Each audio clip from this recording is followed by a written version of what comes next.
Hello, I'm Nevik, and this is Zelda Link's Awakening, the DX version, which is the color version, which I haven't played before. So, I played this game when I was a kid, and it's probably still one of my favourite games of all time. But I played the black and white version on the original Game Boy. This is for the Game Boy Color.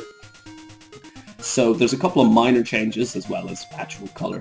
So I've set up a new save file, but I haven't done anything with it yet, so we'll just get stuck in. Now, I love this game so much that I played it a lot, but I'm still going to go through. I'm not going to try and skip anything. I'm going to try and show you the whole game and maybe point out bits that I think are really cool or good design decisions and all that kind of stuff. So let's get started. Toss, turn, toss, toss, turn, toss. Sit up. Turn. What a relief! I thought you'd never wake up. You were tossing and turning. What? Zelda! Oh, no, my name's Marin. You must still be feeling a little woozy. You are on Koholint Island. Anyone has any better opinions on how to pronounce that? Please let me know. And that's it, and you're straight into the action. So you saw from the little opening scene, you get stuck on this island, and this lovely lady Marin finds you. And there's this dude who is Taran. Name's Taran. Hope you're feeling better. What? How did I know your name? You think it's weird, eh? Well, I saw it on the back of this shield. Well, that was cheating. You got your shield back. Press the button and repel enemies with it. So, the reason I was sort of inspired to play this recently again, I haven't played it in almost 10 years maybe, but the reason I was inspired to play it again is I watched a speedrun of it. So I'm not going to do too many speedrun things that interrupt the gameplay too much, because I do want to show you everything, but I might just point them out as we go along. And the first curiosity is, if you want to speedrun this game, you do not need the shield, which means you do not need to spend the time talking to that guy. So, wow, this looks pretty heavy. You won't be able to lift it with just your bare hands. You might need some kind of bracelet to assist you. So this is it. This game is bloody brilliant. So this is the little village. I forget the name of the village, actually. Did it say? We have a little statue here. Here sleeps the flying rooster. Very mysterious, so we'll see that later on. So this is just the starting village. I just thought we'd have a bit of a walk around, talk to some of the residents before we go and do the first sort of quest, which is to find our sword, and that's kind of when we're sent on our quest. But let's go in here for now. Oh, I remember this. This wasn't in the speedrun. You don't have to go up here. Because they all look alike, even I am sometimes confused. By the way, my baby wants a Yoshi doll. I saw one at the trendy game, but I couldn't get it. Oh, that's sad. She turns up in other games as well, this lady here with the baby. The exact same person with the exact same baby. You can, she appears in later Game Boy Color games, I think they are. Yeah, the Game Boy Color games, the Oracle of Seasons and Oracle of Time. Oracle of Ages, sorry. Both of which are really cool games as well. This gent up here. Yes, those are my boys. I'm Papal. Pleased to meet you. I'll be lost in the hills later, so keep a lookout for me here. It's odd that he knows he's going to be lost ahead of time. But then again, I played the game before, so I guess it's kind of weird that I knew he was going to be there at all. So I guess we're kind of on level footing. He also said those are his children. I don't know who he's talking about. Anyway. Hey man, when you want to save, just push all the buttons at once. Don't ask me what that means. I'm just a kid. You're a strange kid. So this is it.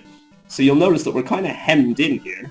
East Ukuku Prairie. Farther east, Animal Village. So you can see we're like blocked off here in all directions. That's kind of intentional, and it's one of the fantastic pieces of design in this game, is that all the areas are locked, but they're locked off very organically, and you feel like you really earn the right to explore the new areas. It's not like you just get a special item and move on, it's more that your skills and abilities grow, and you use those to access new places, which also makes the whole sort of store and level manageable. So here's another cool trick, which is used in speedrun, and I found out how to do when I was a kid as well. When I was about 7, I figured out this cool trick.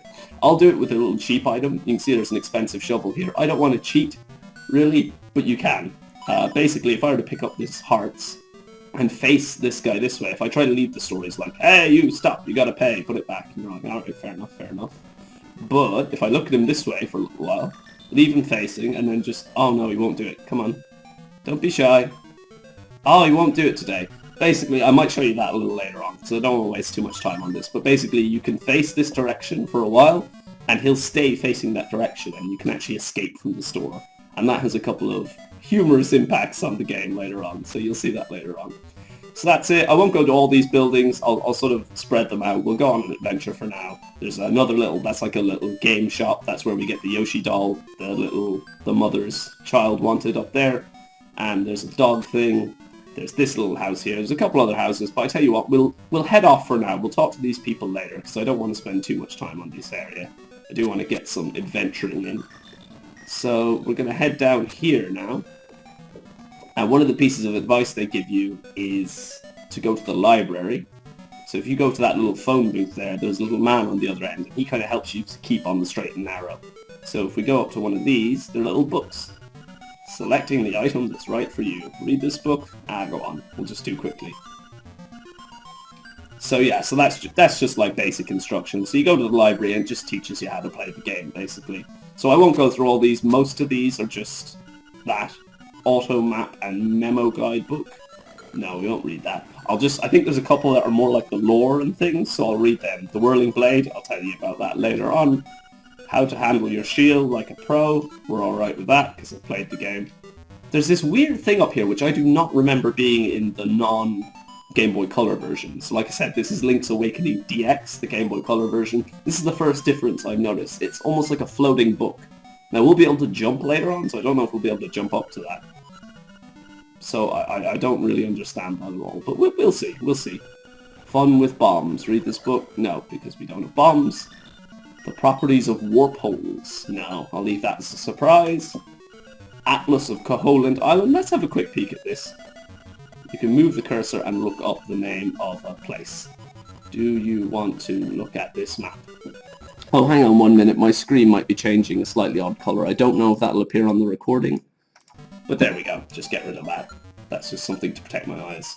But anyway, so if we look at the map here, this is the entire map. So each little square represents a screen. And there's going to be a few different quests and things we go on. So we're here at the minute, which is this little village. Marin and Taryn's house. Telephone booth. If we just go to an old man Ulrira's house, that's the guy with the phone. Madame Meow Meow's house. So you can see there's practically something on every screen. There's no wasted space. Oh, that was the name. Maid Village is the name of this village. So there's no wasted space, and yet it doesn't feel cluttered, you know, it doesn't feel like they're forcing things in every part of the level. But there really is a good use for almost every screen. We're going to find some fun stuff down here. There's lots. So really all we can access right now is where we are here, and then south. So we're going to go south, and that's when we're going to find our sword. So let's have a quick look at this. Oh yeah, this is an interesting book. So this will come into the game later. I won't explain it fully now, but this is another thing that you don't have to do in the speedrun. You can kind of cheat it a bit. But I'll explain that later on when it's a bit clearer what it means. But for now, if I go Dark Secrets and Mysteries of Koholint, do you really want to read it? Yeah? Oh, gasp! What? What's this? You can't read the tiny print without the aid of a magnifying glass. So we're going to go through a needlessly long trading game later on to try and get the magnifying glass so that we can read that book. These kids don't say anything interesting, they just give you other instructions and say, I don't know how I know about saving the game, I'm just a kid, you know. So that's their job. So there are these dudes, we can block their little shots. I think they're called Octo-Rocks, I think that's right. Oh, and although I can't directly attack them, I can knock them into holes like that, which is kind of fun. and they kind of get in your way a bit. So we're going to head down here. This is just, I like this. It doesn't tell you where to go to start with, which I think is actually a good thing. Later on, this game becomes very good at directing you, but it also encourages you to explore, which is good. So you kind of really do get a chance to do what I've been doing kind of artificially here, which is just having a look around. If you were playing the game yourself for the first time, it's kind of what you'd do anyway. You can have a look around. I can't get past these bushes, so I need to find a way to cut them down. Because naturally, if any of you have played Zelda games before, which if you're watching this, chances are you have, Link needs a sword, which is our first quest. So we should be heading down here-ish. Here we go. Oh no, these, I don't like them. I used to hate them as a kid. And lo and behold, on the coast we have a sword. And this will be the first item that lets us sort of explore new areas and obviously be able to kill enemies and things. So, let's go for it. Magic owl. You may also remember the owl from things like Ocarina of Time and stuff like that. Hoot hoot. So you're the lad who owns the sword.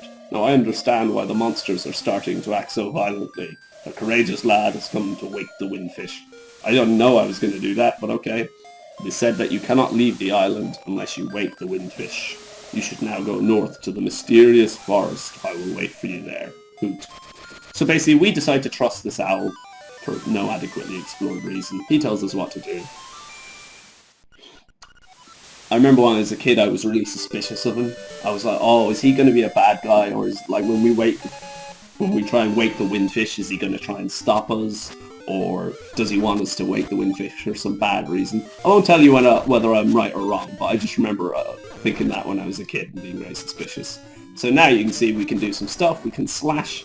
And that little book describes this attack, which is also in Ocarina of Time, which is the charge attack. You hold out and you flash and you go whah, like that. Which does, I think, double damage? I'm not exactly sure. It does more damage anyway. And, oops. And allows you to attack in all directions. So as you can see, we can hit these little bushes now. And which means we can really start collecting money. And we're going to want money for a few little bits and pieces. We want money. One, we want to be able to get that Yoshi doll to give to that kid.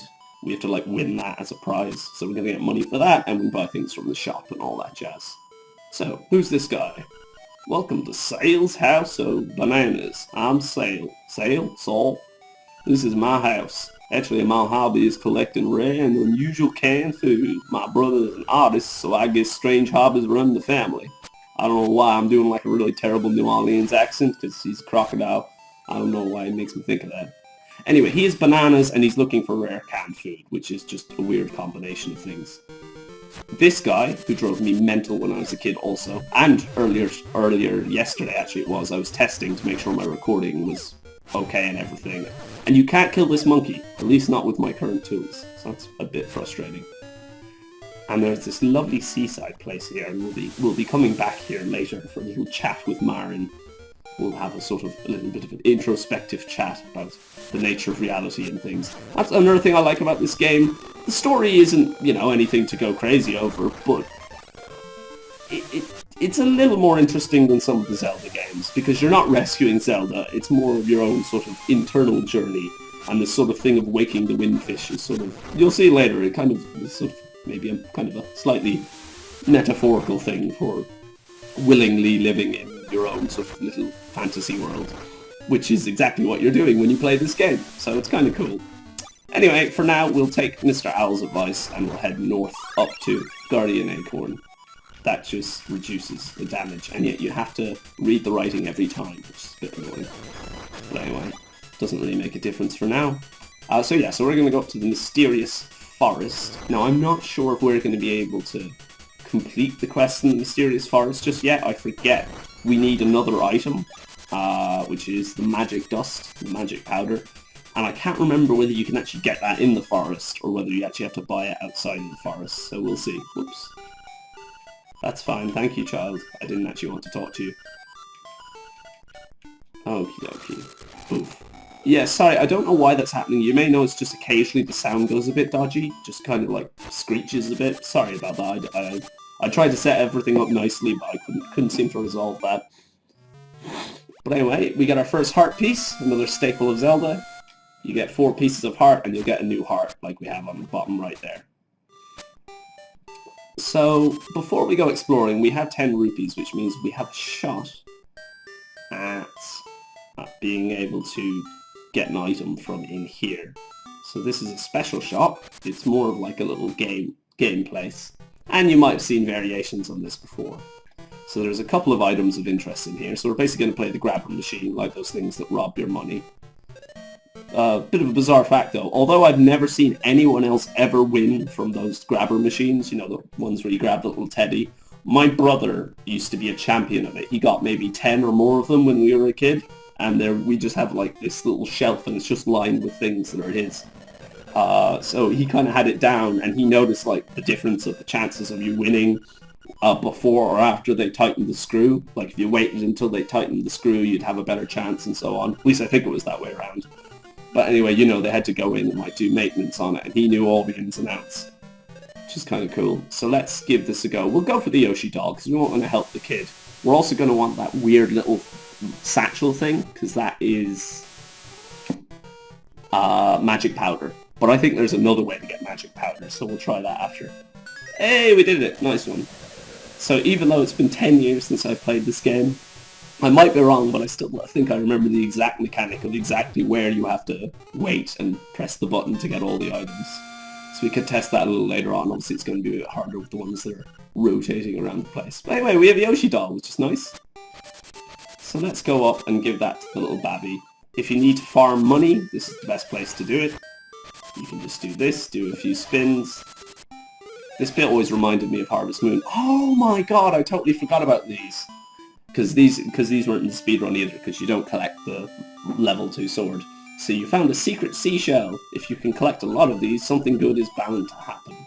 So yeah, so later on we can collect all these up, and what they'll do is they'll let us get a new sword. As far as I remember anyway, I might have that wrong. I think that's the case. Anyway, let's go up and give this toy to the little bambini, because we're nice like that. Because we don't really care about waking the windfish yet. We don't even know why we're here. Hello. Oh, will you give that doll to my baby? Ah, sure, why not? You're indeed a generous person. Ah, I will give you this in return. You traded your blah for a blah. Maybe you can trade the ribbon for something else. So, again, obviously you would normally have to explore this a bit. I don't remember all the trading sequences, but I do remember the first few, because when I was a kid, I got stuck on the first 2 dungeons of this game. Most Zelda games, if you have a look here. Oh no, sorry, not that menu. This menu. See the little 1 to 8 there? Those are like the 8 dungeons. You get an item from each of the 8 dungeons. You know, that's very sort of classic Zelda. Well, classic sort of Nintendo, really. It often had sort of 8 different zones. And I could not get past the 2nd dungeon. So I only ever beat the 1st dungeon, and I got stuck for, I think, over a year. So I know everything in the game before that very well, because I spent a year playing through that first bit over and over, and then after that I'm not as knowledgeable, because I would have only finished it once or twice after that. Hi there, Taryn went to the forest to... Oh, phew, sorry, it froze there for a second. To look for toadstools, but I'd rather sing. Listen to this. It's called The Ballad of the Windfish. That's quite nice, isn't it? And you notice the little dog calms down. Here, Pooch. You can't even hit him anymore. That's nice. So anyway, I'll show you another staple of the Zelda games as well, which I'm sure lots of you are aware of. If you want to torture the chickens, you are more than welcome to do so, but it is not necessarily a good idea. Actually, I'm going to scare him out this way, you'll see why, because I don't want to stay on the screen for long once he... So I just keep hitting him, being a jerk. So this just seems like pointless torture, and it pretty much is. Except if I do it enough... Oh god, here we go! Ah! I get attacked by lots of chickens, and they stop then once you're off the screen. But anyway, that's a bit of fun. You ever feel like taking out your spite on the world? We have Chomp here, he's a lovely guy. And he has a little sister called BowWow. So if we go over here... Oh, she looks different. She looks a lot creepier in the coloured version. Jesus, she didn't have those red dots on her in the old one. That's creepy. And some accessories would be nice. Oh, that ribbon, I need it. Will you trade it for my dog food? And you say, yeah, sure, why not? And we have dog food. You exchange that for that. It's full of juicy beef. Do you guys remember who wanted the canned food? We'll come back to him a little later. I won't sort of interrupt the flow of things for now. Yip yip, yip yip. And her. Ho ho ho, my BowWow is so proud of his fine fur coat. This is really surreal because, like, he's just a big piece of metal. So I don't know what she's talking about. But anyway, sorry, we'll stop faffing around now and we'll head to the mysterious forest. See if we can find some new stuff. Helpfully labelled Mysterious Forest. It's a little bit mysterious. So there we go. So we're off to the forest. Man, I played this game way too much. I remember bizarre details of the game. Like, I remember always doing the little slash here to get money on the way to the mysterious forest. I just played this game way too much as a kid. Anyway, hoot hoot, ho brave lad, on your quest to wake the dreamer. Welcome to the mysterious wood. Much of mystery you will find on this uncharted Koholint island. I'm afraid you might find it a trifle difficult to leave the island while the windfish naps. By the by, have you ever visited the Tail Cave, which is south of the village? Go there with the key you find in this forest. The windfish is watching. Hoot! Cool, so we have to find a key in this forest and then bring it to the first dungeon of the game. So that'll do for the first episode, guys. I hope you enjoyed it, and we'll be back again for some more mysterious adventures. Farewell!